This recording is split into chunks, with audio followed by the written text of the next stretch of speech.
Hey, this is the third video about induction for AP Physics C. We're going to be looking at something called self-inductance and electric circuit elements that are called inductors. An inductor is essentially a circuit element where the whole point of it is to create a magnetic flux through itself. And the simplest kind of inductor is a solenoid. Toroids are another kind. And so the solenoid, remember, is just a coil of wire. It looks something like that. You have a bunch of loops nested closely together. So the idea is that if you try to change the current in an inductor, what happens is that, well, before we try to change it, if there's a current in the inductor, what happens is that it will create a magnetic field. If you change that current, it will change the magnetic field. And when you change the magnetic field, that creates an EMF inside the inductor.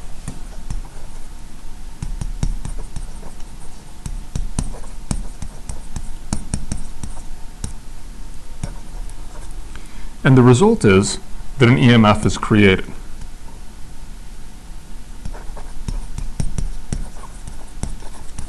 And that EMF creates or opposes the change in the current.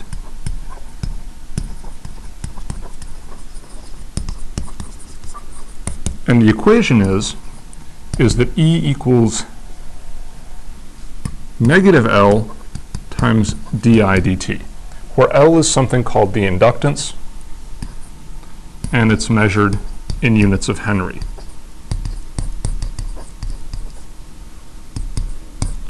Which is abbreviated H.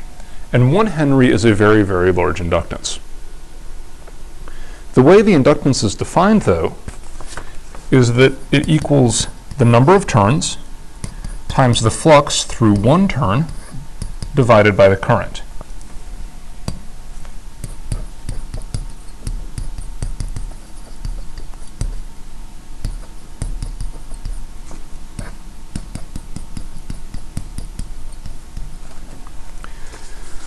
And your book has a useful derivation of what the formula is for a solenoid. But one thing you should know is that inductance is a lot like capacitance. It's defined in terms of current and flux, but its actual value for a particular circuit element does not depend on the current. It only depends on geometry. And for a solenoid, the formula for inductance is L equals mu naught, which is the permeability, times little n squared times A, which is the area of each loop, times L, which is the length of the inductor. So in here, little n is the number of turns per unit length. A is the area of each loop, and L is the length of the inductor.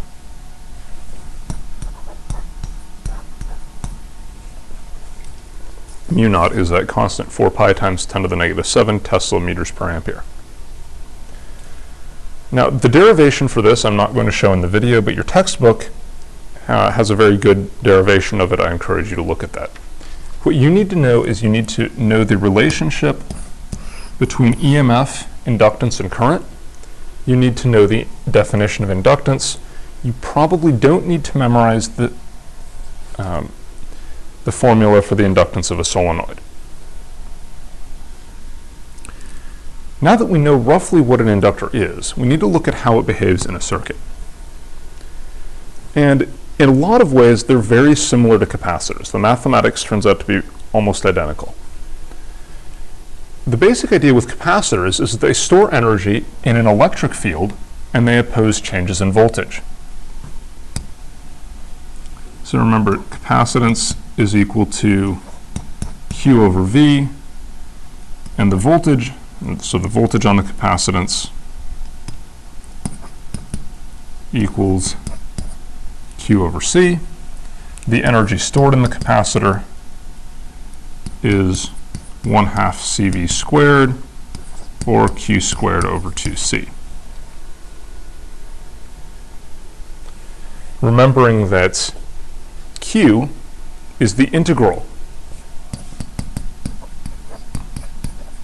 of the current, or current is the derivative of Q. Now in an inductor, the formula for the energy stored in an inductor is 1/2 Li squared. The formula for the EMF of an inductor is equal to negative L di dt. And so the inductor stores the energy in a magnetic field, and it opposes changes in current. So you use inductors in circuits where you don't want rapid fluctuations in current. If you need stable currents, you use inductors. If you need stable voltages, you use capacitors.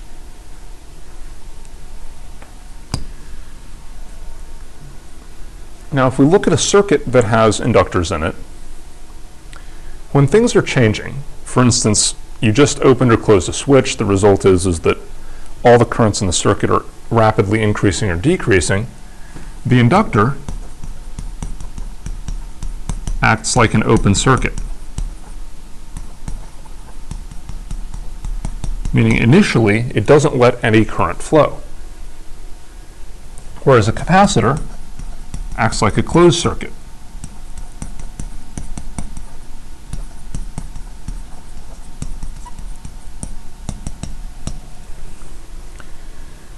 And allows as much current to flow as it wants. Now, on the other hand, in the steady state case, meaning the switch has been closed for a long time, all the currents have come to their values that they're going to stay at, an inductor acts like a closed circuit. Because remember, it's just a wire bent into a circle.